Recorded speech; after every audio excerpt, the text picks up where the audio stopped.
Hello friends, ओम श्री गणेशाय नमः। जय श्री कृष्ण। आप सभी का स्वागत है आपके अपने यूट्यूब चैनल पर। फ्रेंड्स, आज हम आपको इस वीडियो में बताने जा रहे हैं माघ मास महात्म के तीसरे अध्याय की कथा के बारे में। फ्रेंड्स, वीडियो शुरू करने से पहले आपसे रिक्वेस्ट है, अगर आप हमारे चैनल पर नए हैं और आपने अभी तक चैनल को सब्सक्राइब नहीं किया है तो प्लीज़ सब्सक्राइब कीजिएगा चैनल को। साथ ही प्रेस कीजिएगा बेल आइकन को, जिससे नए वीडियो से रिलेटेड नोटिफिकेशन आपको तुरंत प्राप्त हो सके। और वीडियो पसंद आने पर वीडियो को लाइक और शेयर ज़रूर कीजिएगा, ताकि सभी भक्तों को इस वीडियो का लाभ प्राप्त हो सके। और कमेंट बॉक्स में जय श्री कृष्ण जरूर लिखिएगा। माघ मास महात्म्य तीसरा अध्याय प्रारंभ।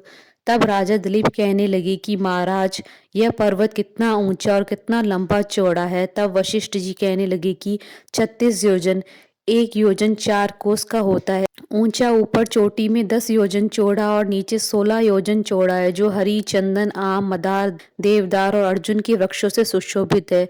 दुर्भिक्ष से दुखी होकर इस पर्वत को और फल फूलों से परिपूर्ण देखकर भृगु वहीं रहने लगे और यहाँ पर कंदराओं, वनों और उपवनों में बहुत दिनों तक तप करते रहे। इस प्रकार जब भृगु ऋषि वहां पर अपने आश्रम पर रह रहे थे तो एक विद्याधर अपनी पत्नी सहित अत्यंत दुखी थे। उन्होंने भृगु ऋषि को प्रणाम किया और ऋषि ने बड़े मीठे स्वर में उनसे कहा कि हे विद्याधर, तुम बड़े दुखी दिखाई देते हो, इसका क्या कारण है?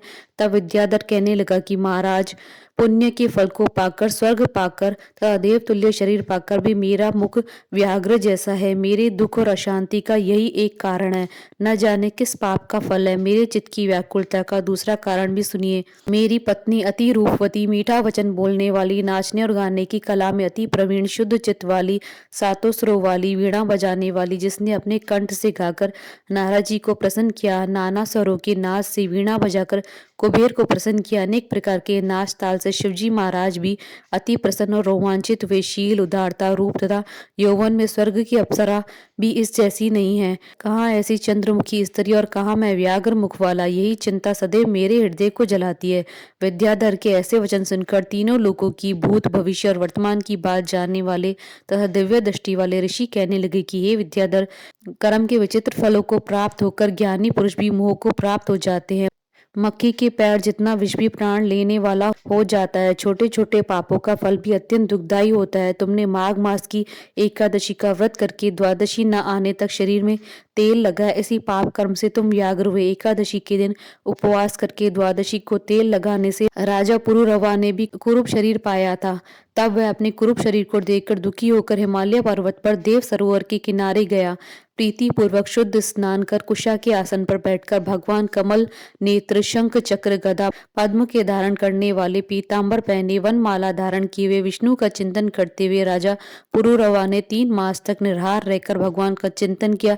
इस प्रकार 7 जन्मों में प्रसन्न होने वाले भगवान राजा के 3 महीने के तप से अति प्रसन्न हुए और माघ मास की शुक्ल पक्ष की एकादशी को प्रसन्न होकर भगवान ने अपने शंख के जल से राजा को पवित्र किया। भगवान ने उसके तेल लगाने की बात याद दिलाकर सुंदर देवताओं का सा रूप दिया, जिसको देखकर उर्वशी भी उसको चाहने लगी और राजा कृतकृत्य होकर अपनी पुरी को चला गया। भृगु ऋषि कहने लगे कि हे विद्याधर, इसलिए तुम क्यों दुखी होते हो? यदि तुम अपना यह राक्षसी रूप छोड़ना चाहते हो तो मेरा कहना मानकर जल्दी से पापों को नष्ट करने वाली हेमकूट नदी में माघ स्नान करो, जहाँ पर ऋषि सिद्ध देवता निवास करते हैं। अब मैं इसकी विधि बतलाता हूँ। तुम्हारे भाग्य से माघ मास आज से 5वें दिन आने वाला है। पौष शुक्ल एकादशी से इस व्रत को आरंभ करो। भूमि पर सोना, जितेंद्रिय रहकर दिन में 3 समय तक स्नान करके महीना भर निराहार रहो। सब भोगों को त्याग कर तीनों समय भगवान विष्णु जी का पूजन करो।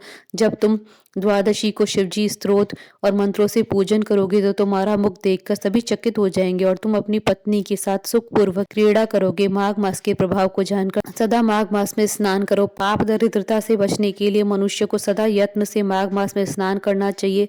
स्नान करने वाला इस लोक तथा परलोक में सदा सुख पाता है। वशिष्ठ जी कहते हैं कि हे दिलीप, भृगु जी की ये वचन सुनकर वह विद्याधर अपनी स्त्री सहित उसी स्थान पर पर्वत के झरने में माघ का स्नान करता रहा और उसके प्रभाव से उसका मुख देव सदस्य हो गया। वह मणिग्रीव पर्वत पर आनंद से रहने लगा। भृगुजीवी नियम की समाप्ति पर शिष्यों सहित ईवा नदी के तट पर आ गए। इति श्री माघ मास महात्म्य 3रा अध्याय संपूर्ण। बोलिए भगवान श्री हरि विष्णु जी की जय, सनातन धर्म की जय। हमारे साथ इस वीडियो में अंत तक बने रहने के लिए आपका धन्यवाद। ओम श्री गणेशाय नमः। जय श्री कृष्णा।